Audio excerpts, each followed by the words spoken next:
Cha hello bong bóng giặc nè mòn dây rướng tạ tong nứng nè đã có mình bánh ha cho mùi đứng sợ tru sợ khoát đâu anh chẳng á bong bóng anh mà phở cho mùi chỉ chốt cho mùi nấm phỉnh đung trở trẻ hay nắng hè thon ni bàn sập đạp ca práคือก็គ្នានេះបងប្អូនភេងដូងនេះអាចធ្វើការមុនកក់សក់អ្នកគ្នាអត់វាຕົកចោលកន្លះម៉ោង1ម៉ោង2ម៉ោងក៏បានដែរបន្ទាប់មកចាំកក់សក់ឲ្យអ្នកគ្នាកក់បន្ទន់ឲ្យអស់ហើយចាំប្រើជាមួយនឹង hair tonic នេះ hair tonic នេះគឺជាវាជាប្រភេទទឹកបណ្ដុះសក់ចាមានក្លិនប្រហើរ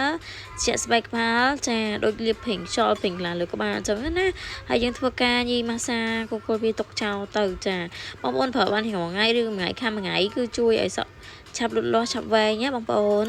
ចឹងអាចសាកបានបងប្អូនបើភេងដូងវិញទិញតែមួយប្រើបានច្រើនមុខបានលី scrub លីម៉ាចារីមួយ make up ឬយកលីមួយចាលីបស្បែកលីបអីបានណាភេងដូងចាស់យកញ៉ាំបានទៀត